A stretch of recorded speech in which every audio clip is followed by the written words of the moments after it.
Welcome back. This is episode 4 of the US version of Utopia. I am Sterling. I have with me. Mark, here with you, talking about Utopia episode 4 review. Awesome. So we're probably going to overlay a visual in order to help out with this because it's a little confusing. Here's the idea of what's going on. We've been watching this an episode at a time of each one, watching them side by side. So US episode 1, UK episode 1. US episode 2, UK episode 2. We review those. Then we review 3. And then the question came up of how many episodes are actually in this show? And we found out that the UK version has 6 episodes for season 1, and the US version has 8 episodes. So to combat this, we have decided to watch episode 4 on its own and let this catch up to the UK version. So we've watched the other ones in line. This one is just going to be solo, one-off. We're just watching the US version, episode 4, talking about it. Next week, we'll probably watch US 5, UK 4. Following week, we'll probably do another one-off. Once again, we'll probably throw a visual up on screen so it makes a little bit more sense as far as how we're watching this. But the idea is by the end, the last 2 episodes, we'll be watching the second to last episode of the US and UK version, regardless of what number that is. And then the final episode of the podcast, we will watch the 2 final episodes, regardless of what their number is, so that it'll kind of line up a little bit better. Because we did notice that it did feel like the UK one was definitely pulling ahead. And after watching this one, I feel like that is confirmed.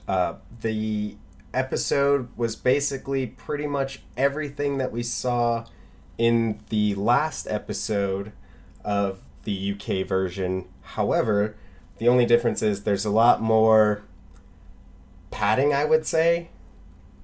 Just kind of padding things that don't really need to be put there. Wouldn't you agree? Definitely. And I can't always tell whether or not it is...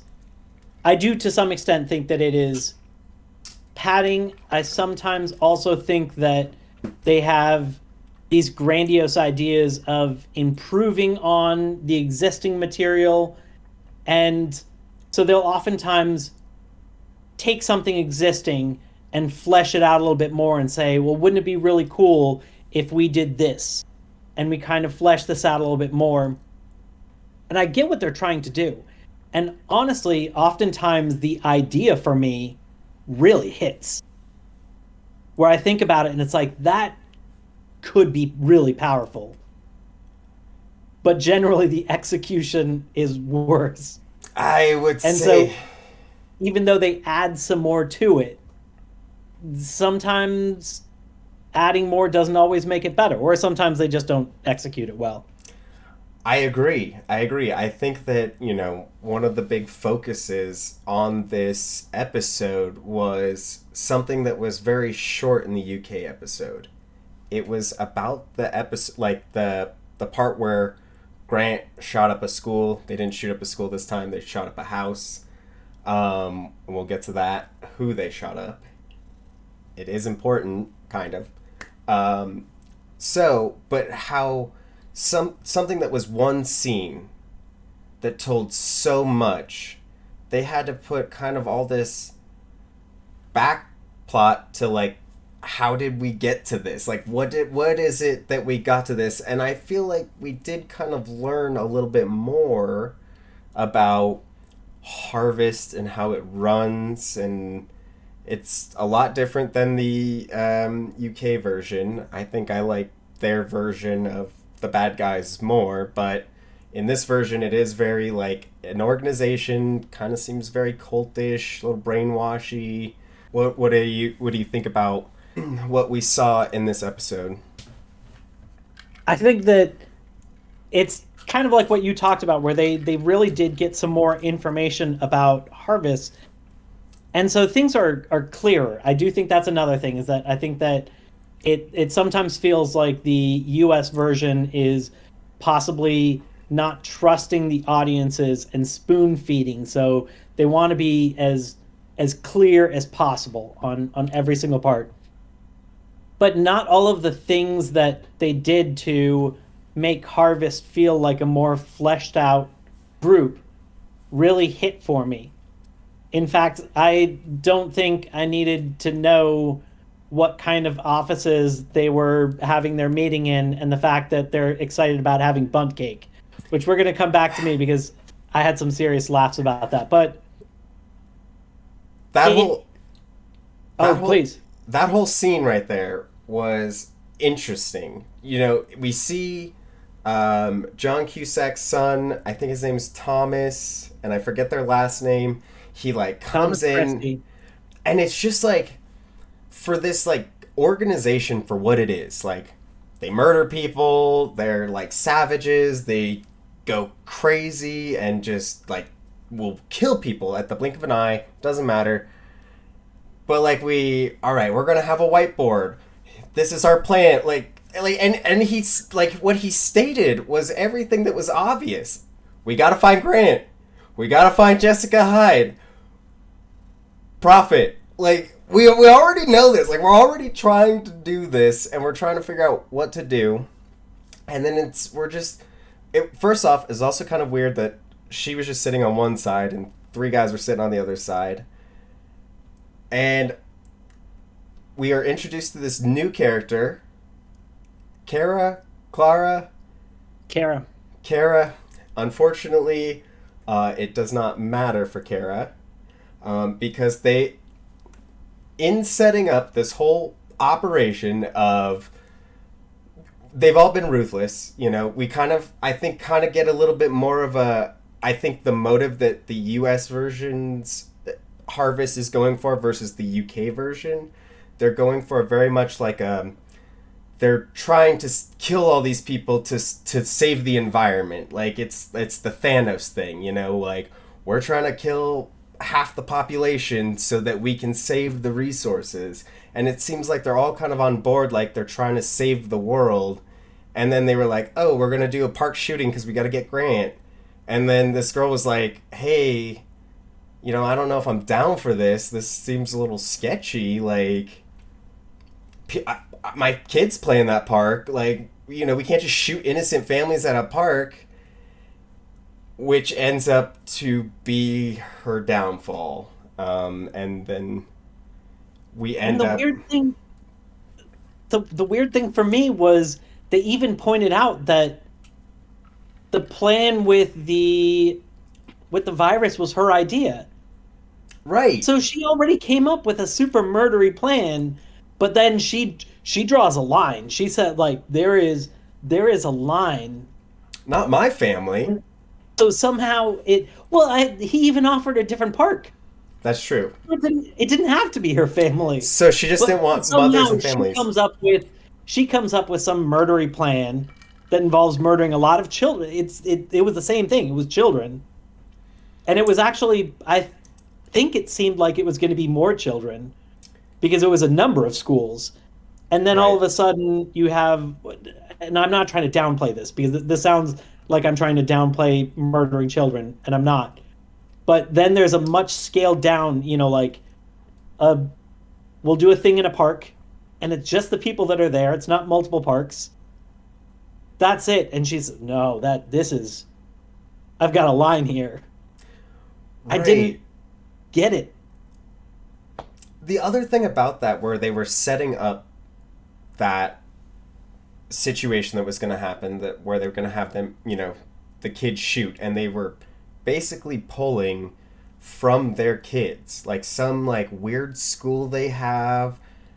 I guess we kind of know where John Cusack gets his kids from. It's like he kind of adopts them out of this weird school, some probably cultish private school, and they pull the kid out, and it kind of like psychs it up like they're gonna have this kid do this thing, and then they didn't even do that. Like it was like, oh, this kid, he's gonna do it, and he just had to put a gun there in the house. That was it. I thought that was a little I feel like that scene was not as powerful as the UK version. Like the UK version just gave this other side of Arby that just made him savage. Same thing happened. He sees the kid with the raisins and it just doesn't seem impactful. He didn't even seem to hesitate that long and didn't even like really care. It didn't seem to work. For me, there was so much. He's shown so little emotion that you assume that a lot of things have got to be repressed. So it made sense to me when he's facing one way, and so you can't see half of his face. He does the action, and then he wipes his eye, the one you can't see. Yeah. You don't see the tear, but you know it's there. That to me was so much more powerful than the delay and then the scream. It Yeah. just And so, like we were saying earlier, Arby came in and he decided to shoot the girl that brought this disease, Kara, introduced in this episode. She seems like she's going to be this inside against John Cusack's character, and lo and behold, nope. She is now killed by fake Grant. And I think they kind of made it worse. It was a lot more kids, I feel like, than the other one. Just a lot more, like a whole family, and just like blap, blap, blap, blap, blap. Which is kind of interesting because, like, John Cusack, when he was talking to her earlier, was kind of like listening to her, like, oh, how was Thomas? He can be kind of got a fire under him, and clearly he's on Thomas' side, which I kind of figured, but he did seem like she did have a powerful voice to him, and I guess just like Jessica Hyde, having that powerful voice, blap, blap, blap, can't have that in this show. you just can't have that. And then so then it just wasted time. Why did he take the time to have this really nice conversation with her when he knows what's going to happen to her? Why do we as an audience, I mean, I know why as an audience we had to watch that. It's so that they could make it a surprise when it happens. But it was just kind of trying to send us this wrong direction, and for me it didn't even necessarily land. Well, yeah, I think that what they were trying to show was that the biggest problem for me is that they had this whole plot with this girl who had the idea to like do this infection kind of thing, even though there's been a bunch of viruses before. Did she have the idea for all the viruses or what? But she, had this idea. She could have this whole plot thing, but like they introduce her in the episode and they kill her in the episode. So like her whole story didn't matter. Her whole story was just padding for the show, which is one of the bigger problems and why we have to do 8 episodes instead of 6 episodes. Circle back. All right back for them. Absolutely. I felt like the same thing with the scene with Jessica Hyde and Grant, as she's trying to get the manuscript, she's trying to get the rest of the pages, whatever. It was such a bigger thing. That's pretty similar to other issues I've seen where it seems like they're trying to add more and getting less out of it. So with Grant and Jessica Hyde, I feel like it was a beautiful scene in the UK version. She started out very soft. Mm-hmm. And angelic. And she convinced him just with her words. And she brings him to a place, and it seems like it's a safe situation. And she's making questionable choices, giving a kid alcohol, but it kind of end of the worldy type stuff. There's crazy stuff going on. It doesn't seem that crazy. And then the darkness comes out. That gets interrupted because he has to puke. And then this motherly side comes in. And you see this kind of real affection and warmth kind of come out. versus with the US version, it starts off manic, like a lot of the other US stuff does. So manic, where she does try and lull him in by saying, "Oh, look, I have that same thing. You want to get close enough to look at this? Now let me try and snatch this. Now let me try and take this from you by force and let me chase you down, scare the shit out of you. No surprise you're running away, trying to break down doors." It was crazy. It did finally culminate in her actually, I think for the first time, getting somebody to do something she wanted without doing it by force. So to some extent, it did feel like character development, Yeah, but but it didn't I have a great arc, and it right. didn't feel great. It doesn't feel earnest. That's the problem for me. Like, I've never once seen this character show anything like this of any empathy, any like calm communication, any like pleasantries with anyone. I haven't seen her do that. Where the other Jessica Hyde, she was so manipulative. Like, is this girl doing a manipulative thing? Is this Jessica Hyde in the U.S. version manipulating the scene? Like, I just don't know, and I don't feel like she's good. Like, it doesn't seem to hit, and especially the way just before when they're like literally scrambling in the lawn grabbing pieces of Utopia. And after the way that she like attacked him, you're going to tell me, Grant, the most like wary kid in general, just gets attacked by Jessica Hyde, and then she just says a few words and he's like, "Yeah, you're right, Jessica. We got to solve this together like Scooby-Doo and the gang." That's I just that for me doesn't make sense in Grant's character, cuz he is this like kind of not scumbaggy, but kind of like resilient. He's a very resilient kid. And you're going to tell me that he basically first meeting of this girl, she tricks him. She grabs him.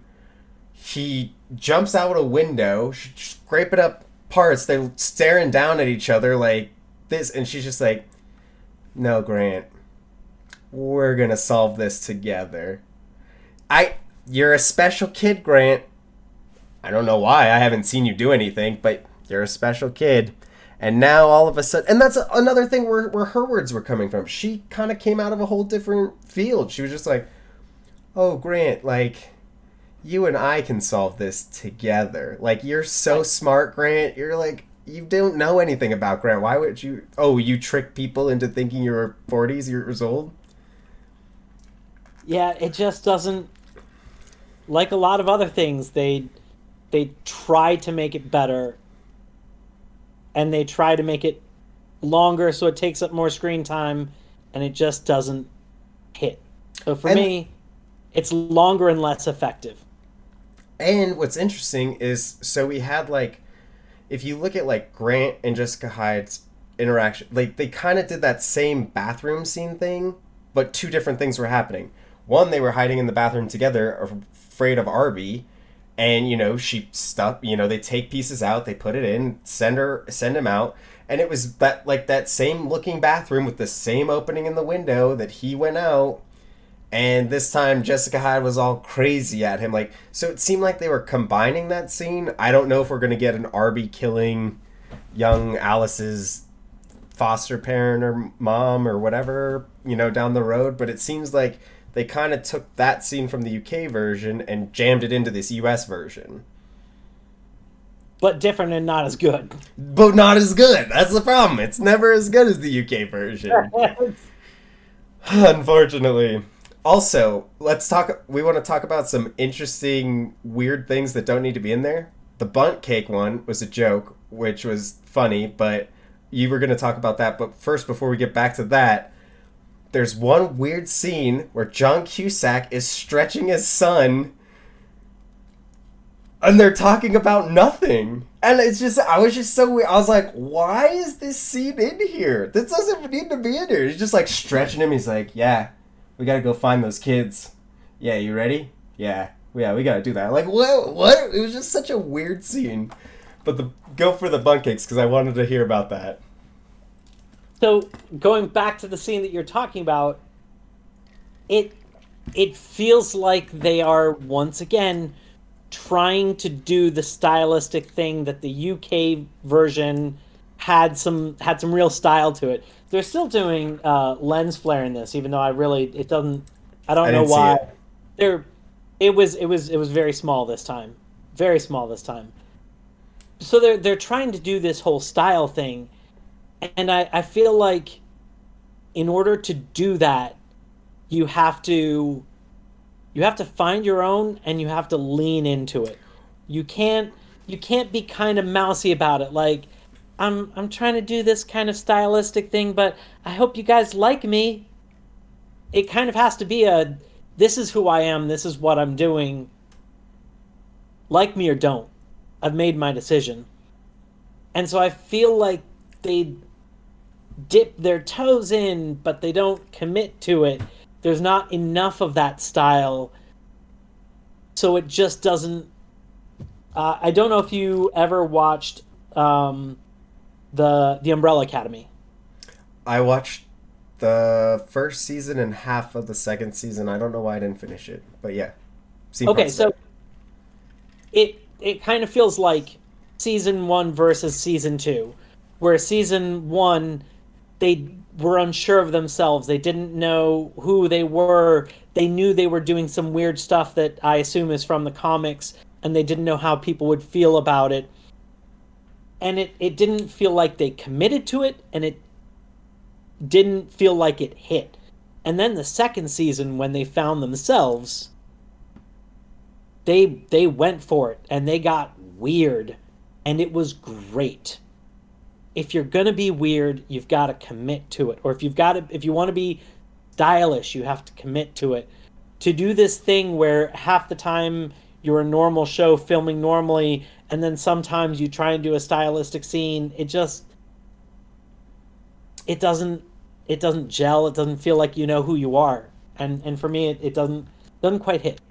You're no, you're exactly right. If and I feel like in that sense of style of it trying to also be its own thing, but also do different style, it really fails in that. And one particular scene I think about is it took a while to get there, but they blow up things in season or in the UK episode, episode 2 or 3, I want to say, one of the earlier episodes. Um, Jessica Hyde blows up the van that they were in, and it's a zoomed out shot. There's this like blue ocean, and she's like walking. It blows up behind her. She doesn't even flinch, and it was a beautiful shot. And we're going.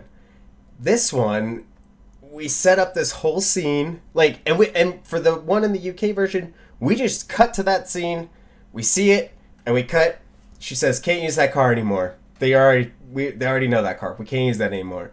This one, we have to have a whole scene of them breaking everything in the house. Oh, this one guy, he can't break the chair. He's so weak. Ian, man, he's the guy I relate to. My hero. Can't even break a chair. But she walked the same scene, we have this funny joke. She walks out of the house, and it's like the explosion's next to her. It looks not really there. She just walks out. It's like it's trying to be like, oh look, remember she walks away from explosions and doesn't look back at them. But it's just not. It's not as done well. And I know people that are fans of the U.S. are gonna be mad at us for saying that. And you know what? Come fight me. Come at me, bro. Bunt cakes. Bunk cakes. Thomas Christie.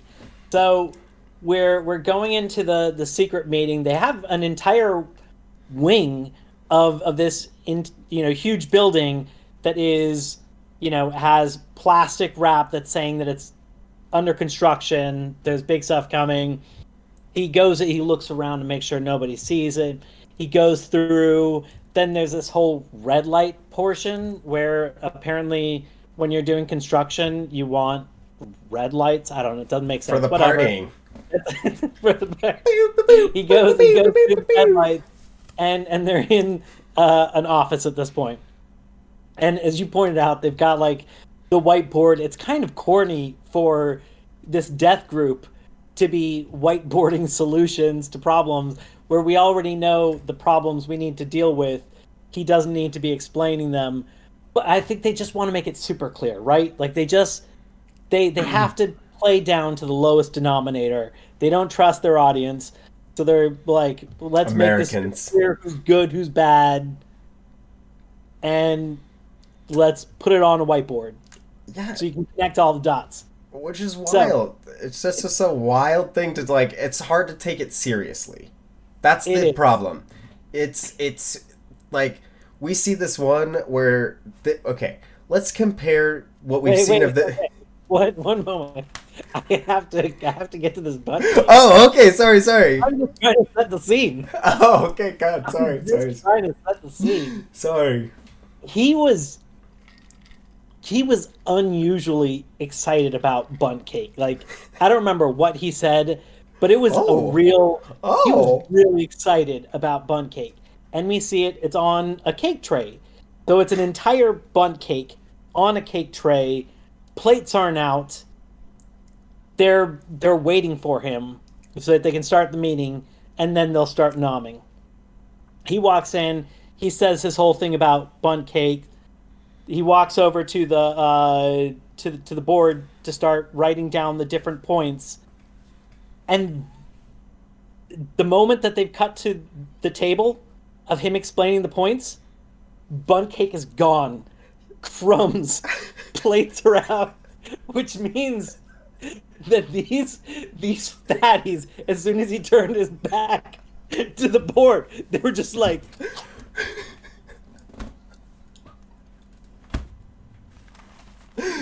Oh my god, I didn't even notice that. The poor guy didn't even get a piece of butt cake. you know, he's a bucket. And then by the time it's like 15 seconds that it's off of the butt cake, and by the time it goes back, like they've all like sat back up and not moving. No crumbs on them, just crumbs on the. Crumbs on the plate, empty butt cake thing. Just I can't. Oh man. whose job is it to deal with continuity? It's to actually put a line in there about the bun cake and then not think that anybody would be looking at it. Which probably like when they were filming it, they probably had the bunt cake scene filmed. They're probably filming a couple of these scenes in this little dinky room. They got the bunt scene filled, and then they were like, well, you guys can eat the bunt cake, like between shots and stuff. And they're like, oh, well, yeah, we're going to eat this bunt cake. And, they're like filming the rest of it. Bunt cake's just gone. They just ate it. They ate it like 10 takes ago. Just, well, we were hungry, We're not going to let the bunt cake go to waste. We paid good money for that. Or it might be one of those situations where they're used to, when you have food on set, you oftentimes have to like re-top it off so that it looks the same. And maybe they were expecting that, and there just wasn't budget for it, so there was just the one bunt cake. And so after everybody, ate a bunch of it, thinking like, oh, I mean, there's going to be more for the next take, and then they're like, no, no, we don't have more bunt cake. We can only afford one. Only one. We're gonna leave in the comment. But anyways, We're Amazon Prime. We just spent all our money on the Rings of Power. We can't afford multiple bunt cakes for Utopia. Sorry, we're already giving you 8 episodes. My mistake. oh, Rings of Power. Don't get me down that rabbit hole. Oh, we don't have time for that. We don't have time for that. I don't know if you remember where you were going. If not, I can. Take us. Okay. So the next thing, the show is very jokey. Very jokey. How do you feel about that? Kind of like I said earlier, like, there was the part there was the weird stretching scene, which I feel like was kind of trying to like be a joke a little bit. There's like the Wilson thing when he had the like tiger eye patch in the last episode for a second, and then the next scene they flipped it around. the one where Ian couldn't break the cherries, you know.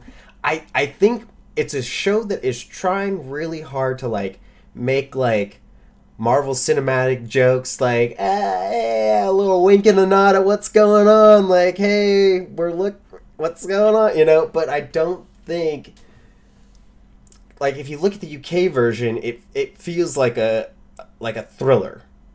Like, this is a very like shit, what's gonna happen. Like, we heard the threat, you know, like we see this corporation that's in this, you know, little bunker type thing, and they're drawn on their whiteboard, and they're, you know, how do we solve our problem.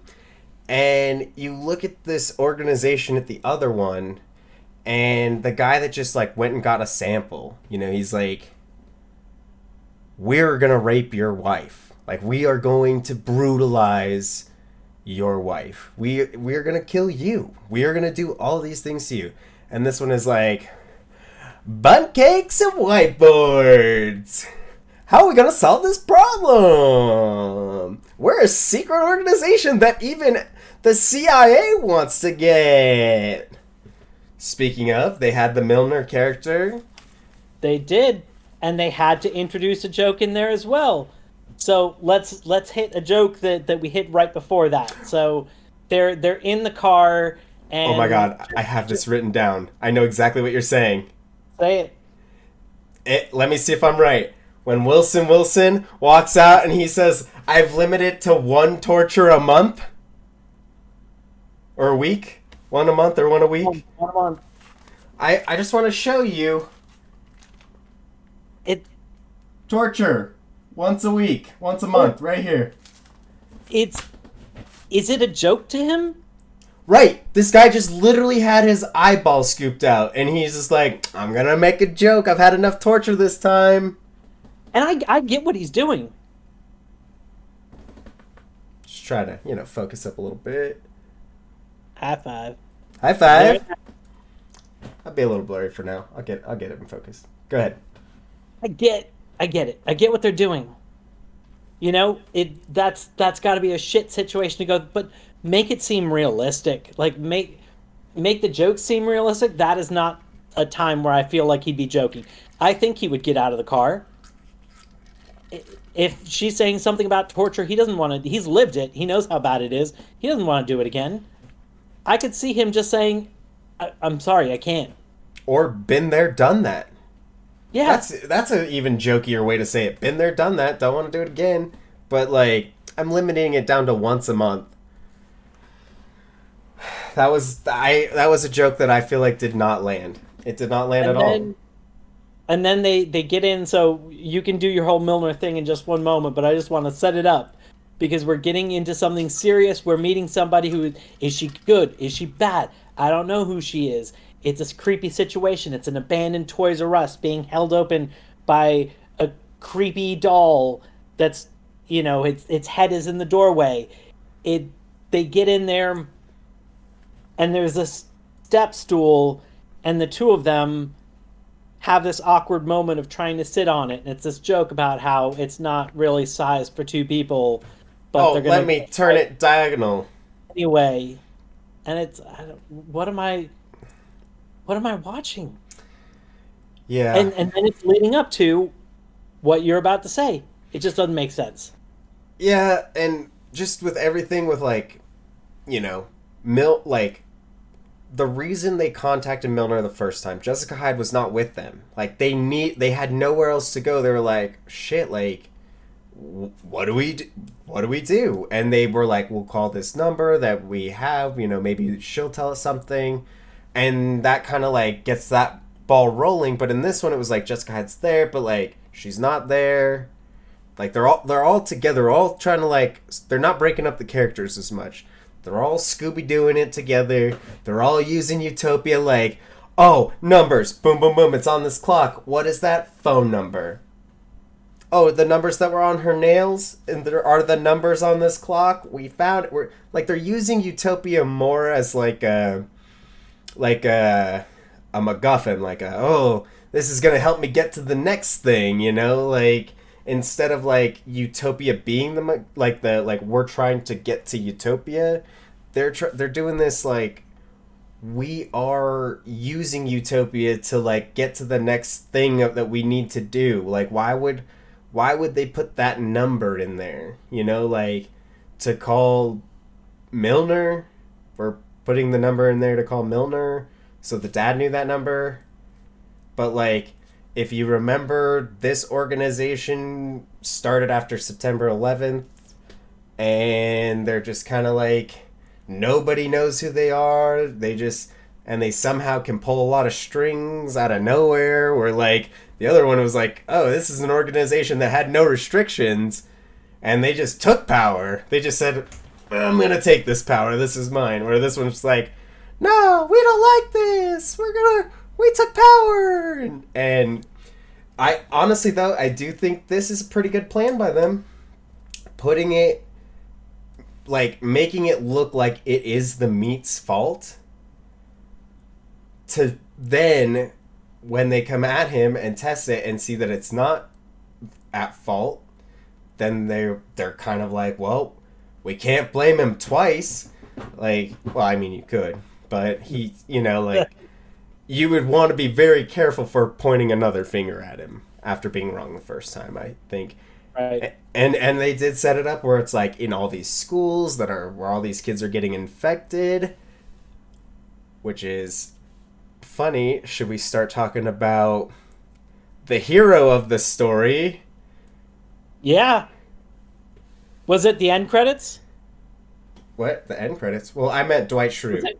Was it when the episode was done? No. I have one more thing about Dwight Schrute I want to talk about. Oh, I thought you were saying the hero was The end credits. No. Who they want to be the hero. Who they want to be a hero, but yeah, I'm with you. So first there was the weird like diner scene where he like rallies with the like group of kids, and I just felt like that was a weird scene that didn't need to be there. Like the parents of the kids that are back there, like, oh, which I also have a continuity error when they finally get. Yeah. Wait for this.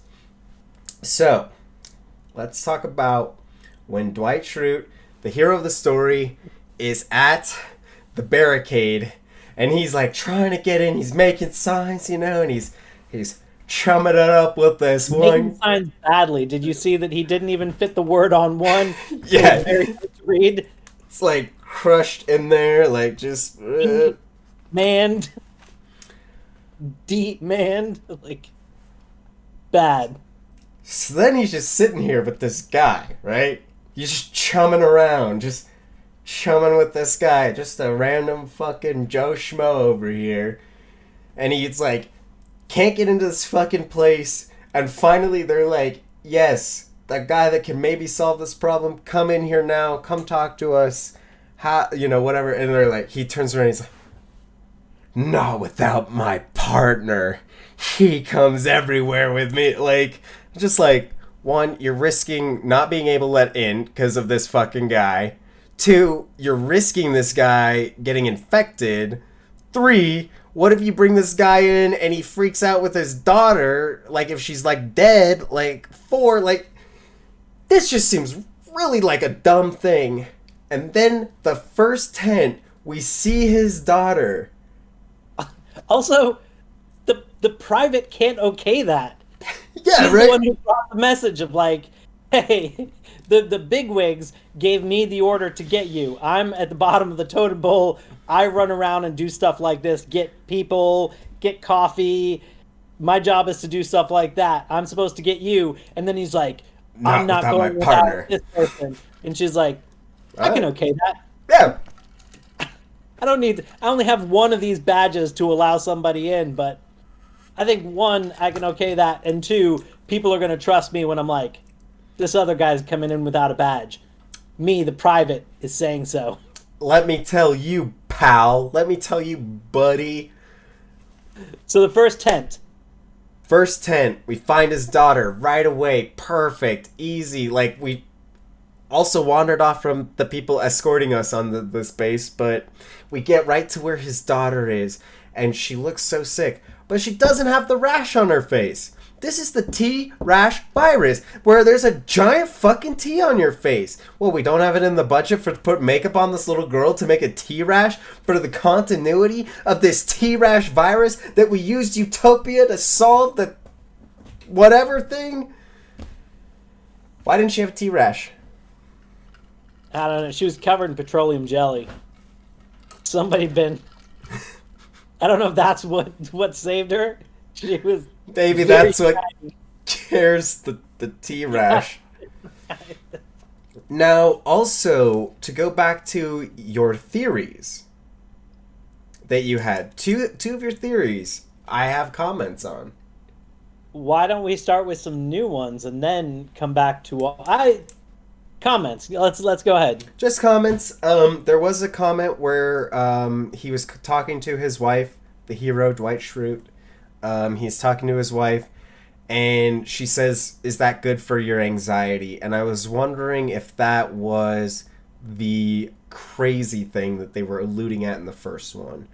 I don't know, but it was just something I saw where she said, "Is that good for your anxiety? Like, you should just come home. Is it good for your anxiety?" So I don't know. The other thing with the Mr. Rabbit. So I had a quick little theory about Mr. Rabbit in the UK version, where I thought that Jessica's dad, because your original theory, correct me if I'm wrong, is Mr. Rabbit is Jessica Hyde's dad. That was the original theory. So in the UK version, I have a theory. I do think that your version could be right in the US version. In the UK version, I think that it was. I have a little inkling that the guy that Becky was talking to was Jessica Hyde's dad. Okay. And he's trying to get the Utopia manuscript back. So that's what I think for the UK version. However, when she talks about the cookies, I think that it is her dad and she misremembers, and it is Mr. Rabbit. So, unless the whole Mr. Rabbit's identity, which, by the way, they're saying Mr. Rabbit's identity is in Utopia, which is why he doesn't want it out. So, if that is true, it wouldn't make sense for the person who created it to be outing himself. Right. So I mean, it's possible that's true, and maybe this whole thing of like his identity is in there and he doesn't want it out is not true, or maybe he didn't mean to have it published. So I don't feel as strongly about that theory. Also, just saying, if John Cusack is Mr. Rabbit, rabbits proliferate. He has a lot of kids under him, and Jessica Hyde looks like she could have been like a foster kid in this thing where it could have been just a kid in this group, and she saw him as her dad, and he talked about Mr. Rabbit, and Grant could have came from the same place originally.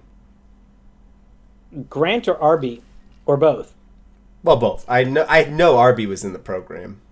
Okay, get ready to take up the screen, because I'm ready. unfortunately, I think you're taking some of the wind out of my sails. Oh, sorry. No, I love the fact that you've jumped on it. Oh, not This me. is a still. This is a still from the comic.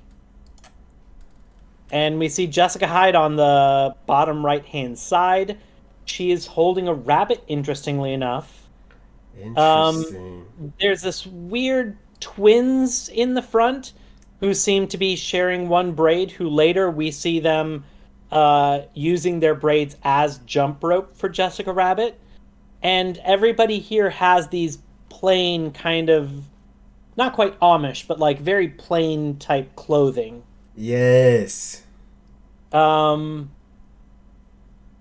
Also, so now let's look at one other picture. show me.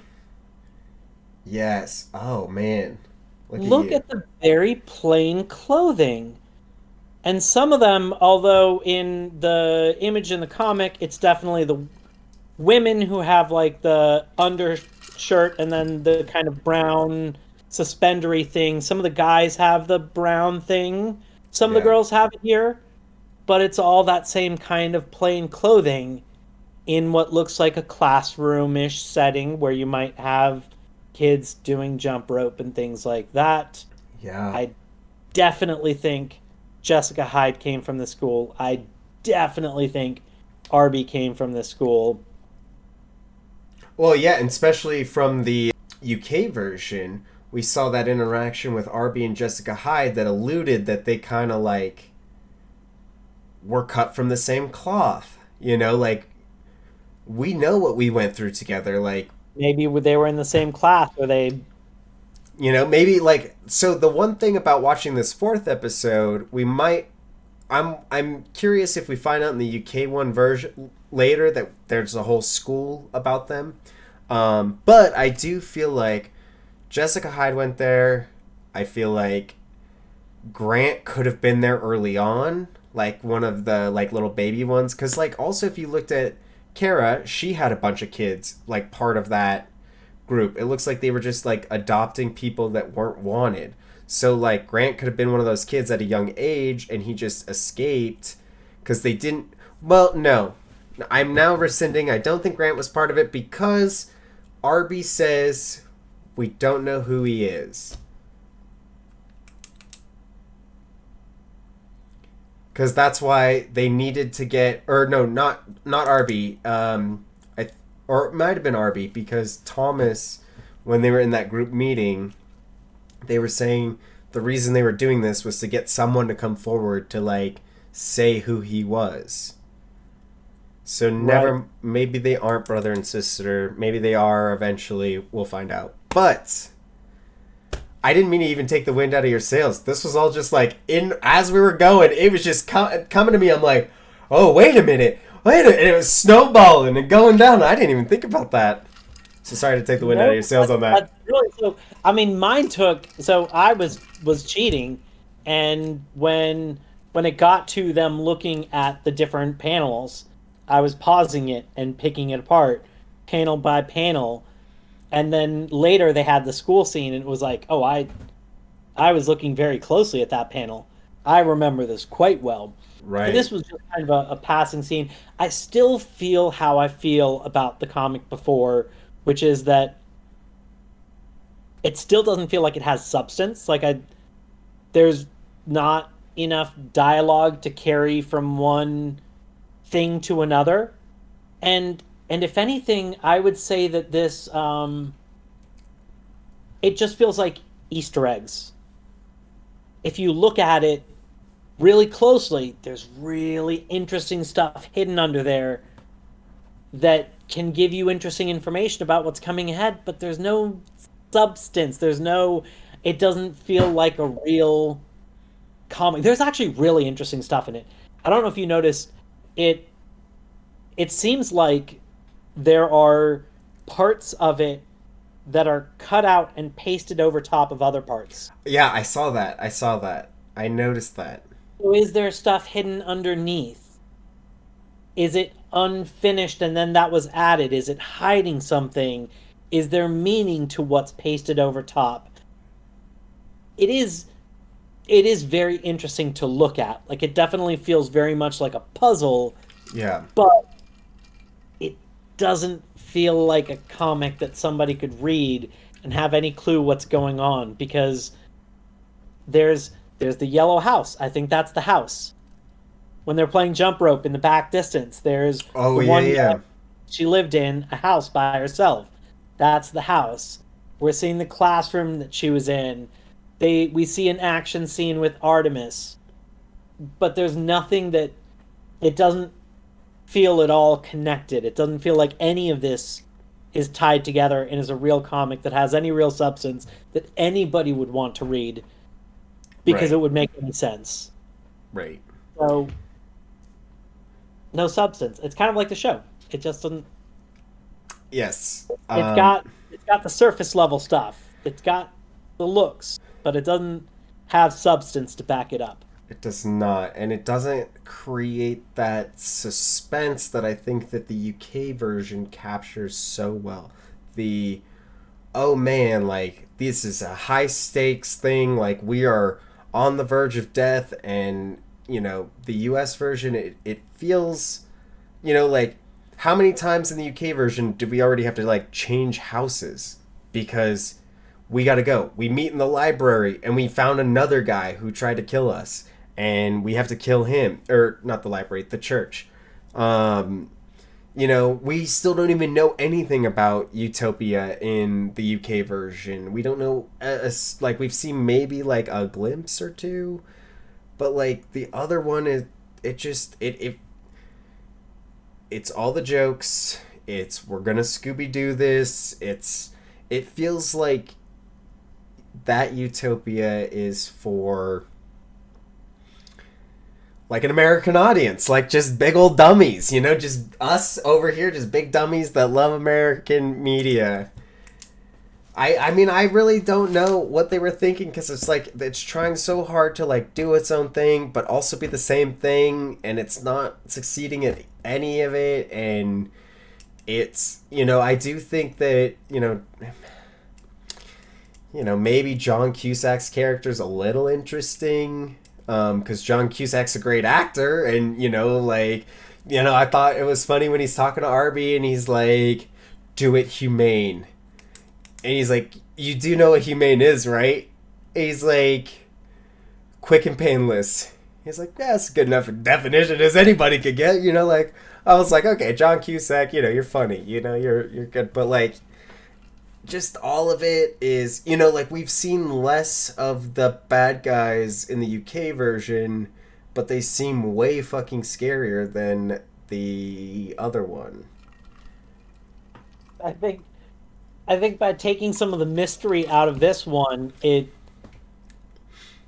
it's very much less scary. When you see that the evil organization is whiteboarding it over bunt cake, The crumbs of bunk cake. it's hard to take it seriously. It doesn't have the same gravitas at that point. I do agree with you about John Cusack's character. He definitely is interesting. He has that level of softness and affection, and you can see from his connection to this terrible stuff that he's a terrible person, but you can't see that in how he does anything. He's I don't know if he truly believes that he is good and that what he is doing is for a good purpose, so in the end it all pays off. And so he doesn't have to pay it off as like, oh, I have these evil tendencies, because I don't maybe he really does believe he's good. Yeah, I mean, you think Interesting way to play it. I do think that all of the Harvest people think they're doing the right thing because, when they're sitting at that table, we heard them say, "What did you do in the world today? Like what did like I forget how it goes Or something, yeah. in this crowd. How did you earn your place in this crowded world today? Like what did you do to earn your place in this crowded world?" And they were all like on key, like we're all in this cult together. And I think he seems like a very good cult leader. Like he's just like he's Thanos, but he's got a whole cult behind him, Right. and we're seeing the cult side of things. Definitely. I'm interested in seeing where this goes for the next episode, and if everybody else is as interested, then stay tuned for the next podcast, because the next one we're back to US UK side by side. We'll watch another standalone after that. Final 2 episodes we'll watch side by side. We'll unpack it for you. Yep. So thank you for coming. If you could hit that like and subscribe button, hit that bell for notifications. We're Mark and Sterling, and we'll see you next time on this podcast. This podcast. Thanks, guys.